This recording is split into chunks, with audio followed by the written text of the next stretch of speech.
Latest updates के लिए ultra channels को सब्सक्राइब करें और बेल आइकन को प्रेस करें। रतन कुमार, बीए पास, 5 साल फौज में कप्तान, पहाड़ी चढ़ने की खास महारत। इतना अच्छा रिकॉर्ड और फिर ये चोरी डकैती। खैर, आज तुम्हारी जेल की मुद्दत खत्म हुई, तुम अब जा सकते हो। इंस्पेक्टर वर्मा, इस आदमी ने 6 महीने जेल काटी, मगर कभी ये नहीं बताया जुर्म में इसके साथी कौन है। जेलर साहब, अगर बता देता तो जेल ये नहीं कोई और जाता। कौन? बलराम सिंह। अगर मैं सब कुछ बता देता तो मैं नहीं, वो जेल जाता। लेकिन फिर वो और उसके साथी हमें चैन से जीने नहीं देते। जो हुआ सो हुआ, अब आगे का सोचिए। मैं अपने सुंदर की कसम खाता हूं, आज के बाद कभी किसी के धोखे में नहीं आऊंगा। और इन हाथों से न कभी कोई गलत काम हुआ है न होगा। रतन कुमार जी, रतन कुमार जी। कम इन। रतन कुमार, कस्टम की बिल्डिंग में आग लग गई है। वहां एक बॉक्स में बहुत जरूरी कागजात हैं और तुम पहाड़ियों पे चढ़ना जानते हो, इसलिए इंस्पेक्टर वर्मा ने तुम्हें फौरन बुलाया है। समय नहीं है, जल्दी करो। मैं अभी आता हूं पुष्पा।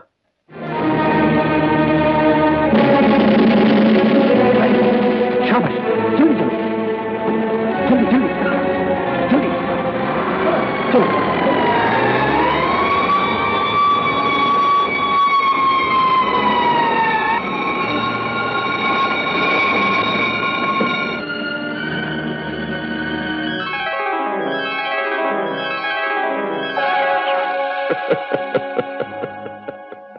बलराम सिंह, मैं एक बार धोखा खा चुका हूं, लेकिन बार बार ऐसा नहीं होगा। मैं ये हीरे पुलिस का हवाले कर दूंगा। रतन कुमार, जुर्म हो चुका है। हीरे पुलिस के हवाले करके भी तुम बच नहीं सकते।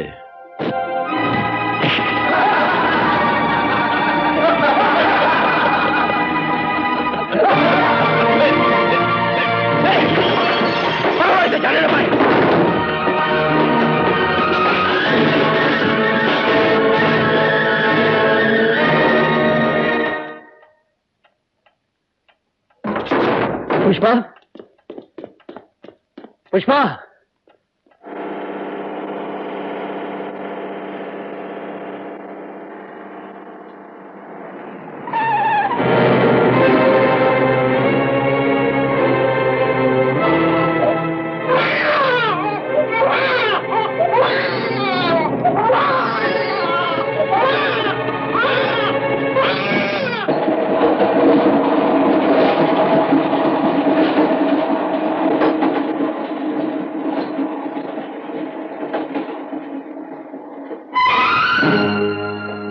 पुलिस का कहना है कि रतन कुमार और उसके साथियों ने कस्टम की बिल्डिंग में आग लगाई और हीरों का बॉक्स ले भागे। बाद में रतन कुमार अपने साथियों को धोखा देकर वो हीरे लेकर फरार हो गया। कल ही रात रतन कुमार के साथियों ने बदला लिया और रतन कुमार के घर में आग लगा दी, जिसमें एक औरत जलकर मर गई। पुलिस का ख्याल है कि ये लाश रतन कुमार की पत्नी पुष्पा की लाश है।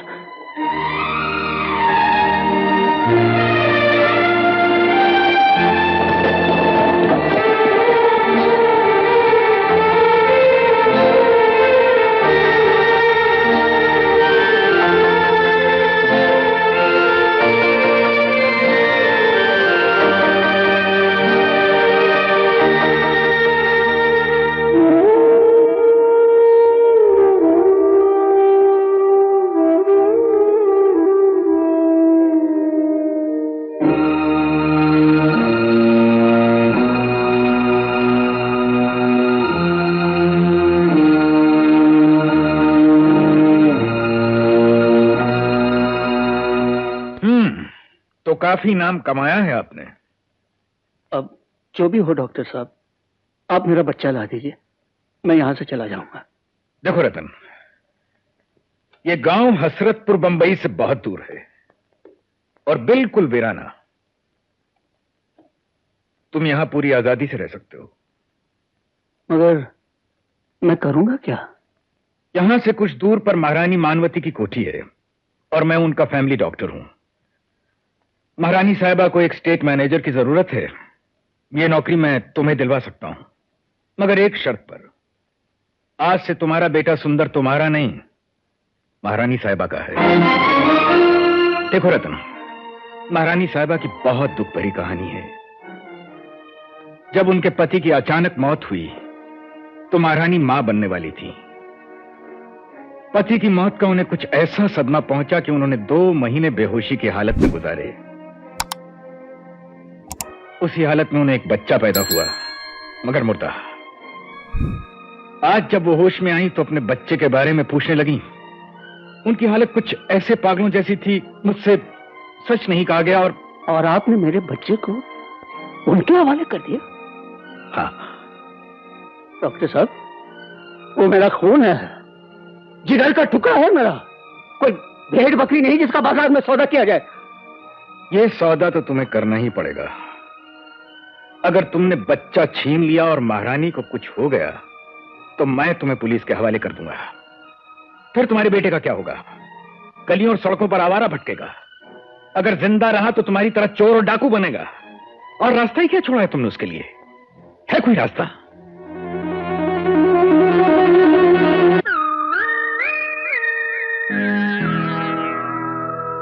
आइए सरकार, आइए, आइए।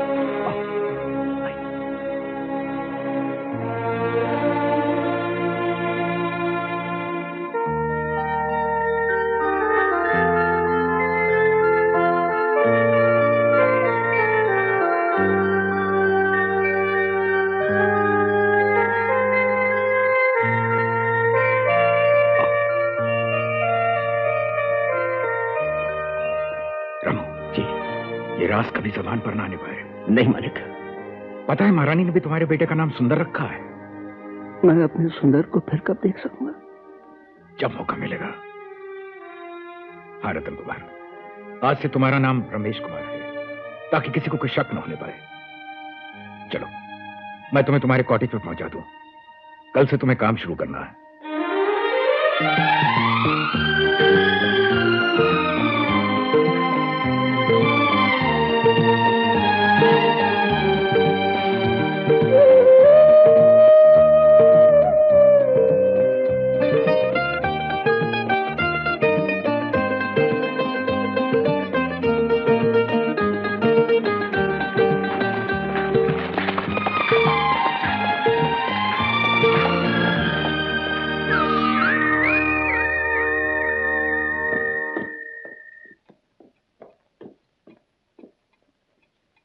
तुम यहां बैठ जाओ। इस खिड़की से हॉल दिखाई देता है। तुम यहां से अपने बेटे सुंदर के जन्मदिन का जश्न देख सकते हो। मैं अंदर नहीं जा सकता? नहीं, बस तुम अपने बेटे को देखकर चुपचाप वापस चले जाना। और बेटे वाला, आती हूँ। मैंने कब ना कहा है, जब देखो मेरा दिमाग खाते रहते हैं।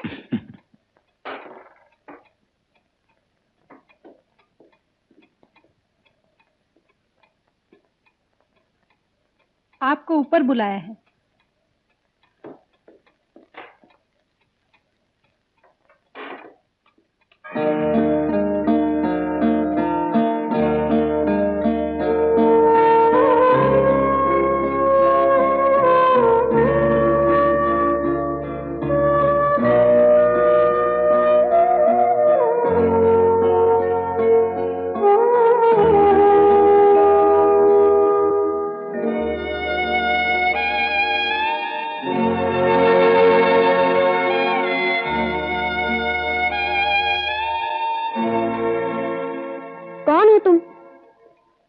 बेटे, मैं तुम्हारा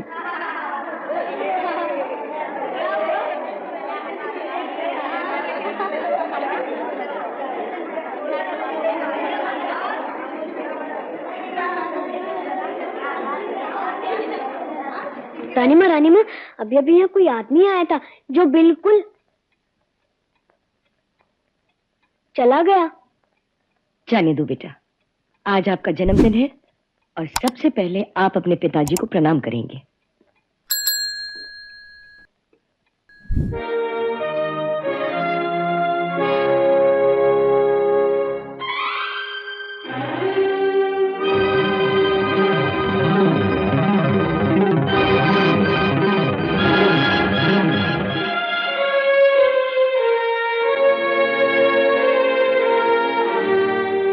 शाबाश बेटा शाबाश।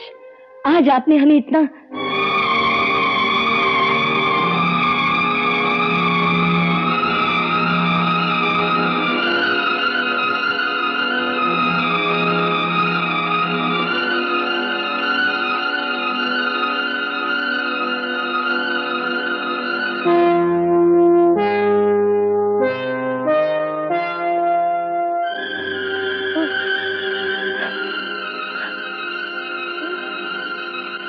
हे भगवान। महारानी, महारानी, महारानी, ये आप कैसी बात कर रहे हैं डॉक्टर साहब? मैं एक मुजरिम हूं और वो एक महारानी है, और आप हम दोनों का रिश्ता करना चाहते हैं? इतने साल मैंने तुम्हें महारानी की नजर से दूर रखा, सिर्फ इसलिए कि तुम्हारी शक्ल स्वर्गीय राजकुमार से मिलती है। मुझे यही डर था कि अगर उन्होंने तुम्हें देख लिया तो वो बिना सोचे समझे फैसला कर डालेंगी। लेकिन आप उन्हें समझा सकते हैं। उनके सामने कोई जुबान नहीं खोल सकता, मैं भी नहीं। लेकिन डॉक्टर साहब आप देखो रतन, मैं जानता हूं तुम शरीफ आदमी हो। अगर तुम्हारे दम से महारानी के मुरझाए हुए चेहरे पर फिर से मुस्कुराहट आ जाए तो तुम्हारा क्या बिगड़ता है? और फिर सोचो, शादी के बाद तुम हमेशा अपने सुंदर के पास रह सकते हो, उसे अपना बेटा कहकर बुला सकोगे।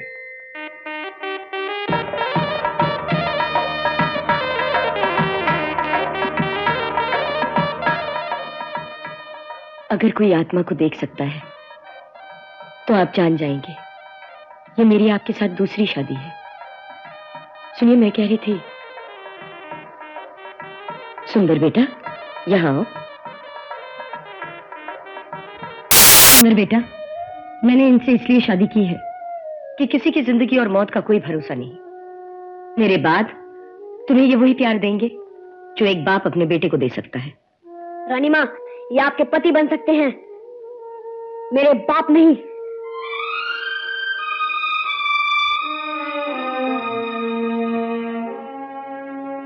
क्या हुआ? वो नासमझ है, नहीं जानता क्या कह रहा है, मगर आपकी आंख में आंसू। आपकी तरह मेरी भी दुख भरी कहानी है। मेरी भी पत्नी थी, बेटा था, पत्नी चल बसी और बेटा उसे भी कहा बैठा। शुक्रिया।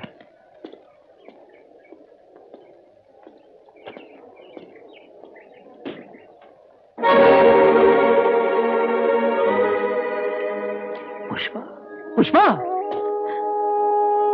पुष्पा, तुम जिंदा? मैं तो समझा था तुम उस आग में। नहीं, उसी रात कमला चाची वहां आई थी, उस आग में वो चल बसी। मेरा सुंदर कहाँ है? घर में है, लेकिन तुम यहाँ कैसे? एक इश्तिहार देखकर एक महारानी को अपने बच्चे के लिए एक पढ़ी लिखी औरत चाहिए। अच्छा, चलो मेरे साथ। चलिए, आप अपने कमरे में जाकर सो जाइए।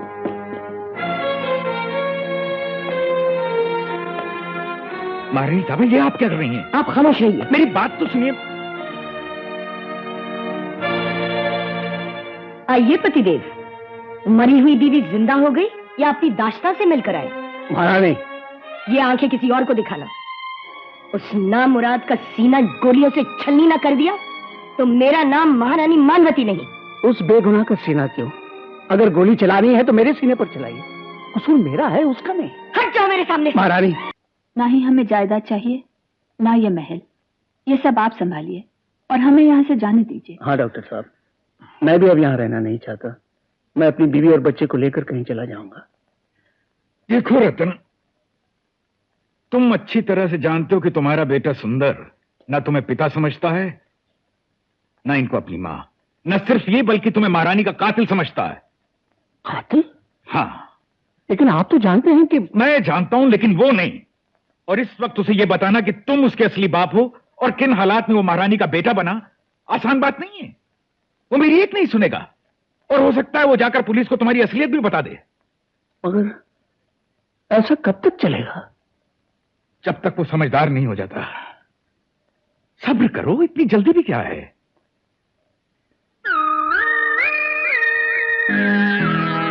डैडी डैडी, वो आंटी के गोद में छोटा सा बच्चा कौन है? अरे बेटे, कितनी बार बताया तुम्हें, ये रमेश अंकल का बेटा है।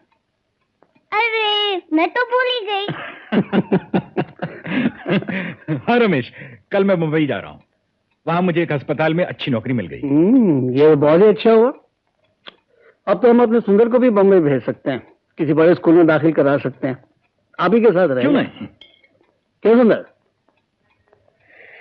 मैं बम्बई जाऊं या नहीं जाऊं, इसका फैसला मैं करूंगा, तुम नहीं।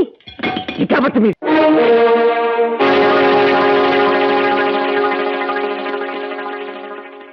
देखा आपने, इतना गुस्सा, इतनी नफरत मुझसे, अपनी मां से, अपने इस छोटे भाई से।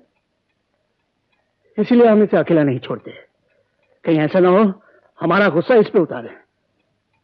धीरज रखो रमेश, सुंदर को जरा और बड़ा हो जाने दो, मैं खुद उसे सारी कहानी बता दूंगा, सब ठीक हो जाएगा।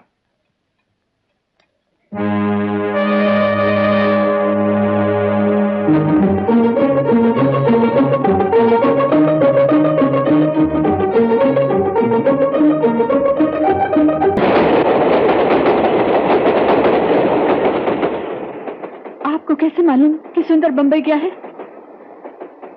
स्टेशन पर एक कुली ने मुझे बताया कि उसने सुंदर जैसे किसी लड़के को बॉम्बे जाती हुई किसी ट्रेन में चढ़ते हुए देखा था। और मेरा मुन्ना? वो भी जरूर उसी के साथ होगा। बॉम्बे पहुंचते ही सब पता लगा लेंगे।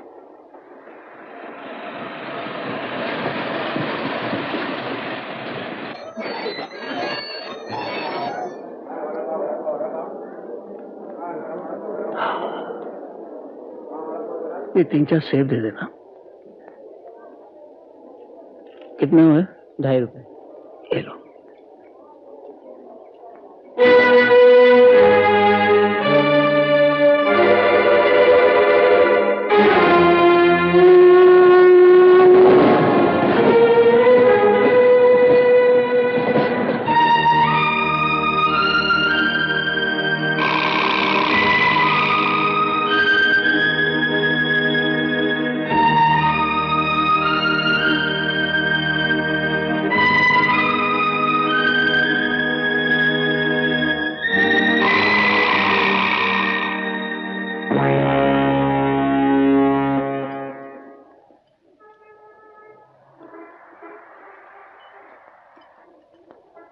क्या है रे?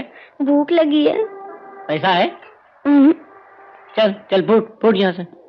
चले आते हैं भिखारी, क्या मिर्ची मांगे बाबू, ये ले।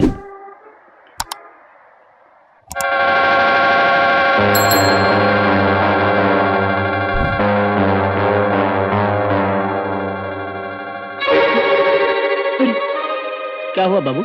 मेरा बटुआ।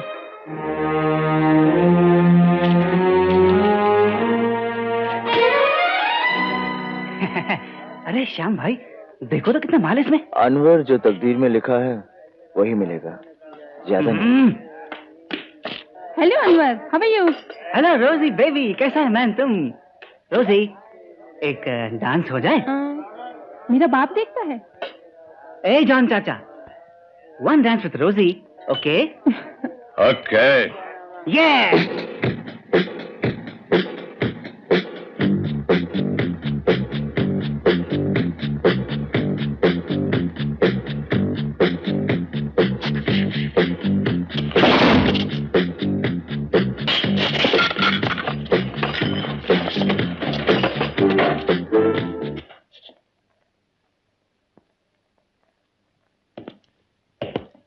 चल मेरे साथ। शाबाश, आखिर मेरी ट्रेनिंग काम आई ना? हैं? चले चलो।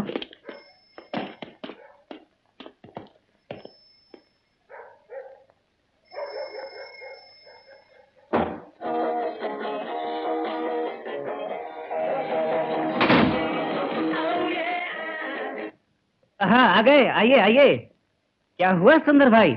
अनवर, मैं तुम्हें कई बार कह चुका हूं कि मेरा असली नाम मत लिया करो। मैं अब सुंदर नहीं, श्याम हूं। ओहो, अल्लाह कसम, माफ करना यार, भूल हो गई। अच्छा ये तो बता, वहां हुआ क्या? जेल वालों ने मुझसे धोखा किया। रमेश कुमार को 10 दिन पहले ही जेल से छोड़ दिया गया था। वो हसरतपुर नहीं गया, उसका एक वकील वहां गया और उसने मेरी मां की सारी जायदाद 30 लाख में बेच डाली। मगर महारानी तेरी माँ थी, वो पैसा तो तेरा है। अनवर, मुझे पैसा नहीं, बदला चाहिए, मेरी मां के खून का बदला। मगर आज इतने सालों के बाद तुम उसे पहचानोगे कैसे? उसकी तो सूरत भी बदल गई होगी। सूरत बदल सकती है, मगर उसके हाथ तो नहीं बदल सकते हैं। हाथ? क्या मतलब? हाँ, उसके दाहिने हाथ के पीछे एक ऐसा दाग है जो मैं आज तक नहीं भूला। जहां वो हाथ दिखाई दिया, मेरा दुश्मन मेरे सामने होगा, और फिर वो होगा और मेरे हाथ। लोग कहते हैं इंसान अपनी तकदीर अपने हाथों से बनाता है। कोई बताए क्या कसूर है इन हाथों का जो मैंने अपनी पत्नी खोई, बच्चे खोए, जेल काटी। सारा जीवन एक भयानक सपना बनकर रहेगा। ये सब किस्मत की बात है। नहीं भीमा, नहीं, ये किस्मत नहीं, हम सब की नादानी थी जो हम सब बलराम सिंह के हथकंडों का शिकार बने और जेल काटे। वो तो ठीक है रतन भैया, लेकिन अब करना क्या है? देखो दिलवर खान, भीमा, हम सब जेल में मिले थे और हम सब ने मिलकर एक ही वादा किया था कि जब हम जेल के बाहर होंगे तो सब एक ही साथ होंगे और हम सब का निशाना एक ही होगा, बलराम सिंह। रतन भैया, हम सब तुम्हारे साथ हैं, लेकिन बलराम सिंह के पास पैसा है, बेशुमार आदमी है, हथियार है, हमारे पास क्या है? गुस्से और नफरत की आग जो भड़क कर ज्वालामुखी बन चुकी है। दोस्तों, इन हाथों से मैं अपनी तकदीर तो नहीं बना सका, लेकिन कसम है मुझे अपनी पत्नी और बच्चों की, आज के बाद इन हाथों का एक ही काम होगा, बदला, बदला, बदला। हाँ बेटा विक्रम, आज तक की रिपोर्ट? सरी, आज ही हमें खबर मिली है कि रतन कुमार ने हसरतपुर का महल और सारी जायदाद 30 लाख में बेच डाली है। 30 लाख? जी, और वो यही कहीं बंबई में है, लेकिन कहां ये किसी को पता नहीं। शंकर? हर जगह तलाश जारी है, मगर लगता है वो अकेला नहीं है। ये लीजिए, ये वो लोग हैं जो कभी हमारे साथ थे, जेल से निकलने के बाद सब लापता हैं।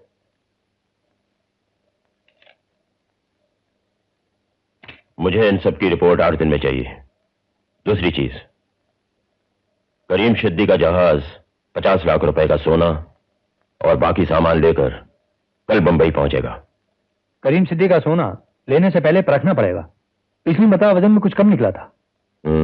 I know. हाँ, ये होटल की ओपनिंग नाइट के लिए किसका शो रखा जाए? आजकल तो एक ही सिंगर बहुत मशहूर है, और वो है टोनी।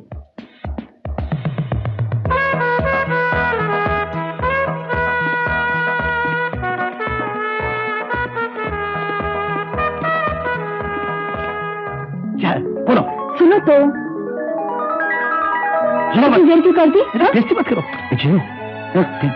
चलो मेरे साथ, इधर आओ, चलो कोने में, बहुत जरूरी बात करनी है। मंटी, मुझे टिकट बड़ी मुश्किल से मिले हैं, संभाल के रखो। ओके। सुनीता, ये टोनी का शो तुमने पहले कभी देखा है?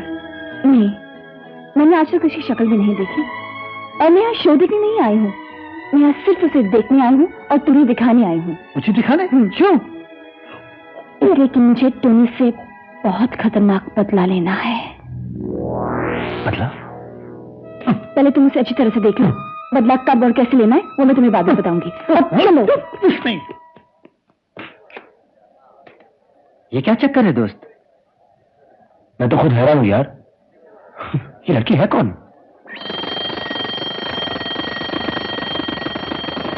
ला ला ला ला ला। ये क्या कर रहा है?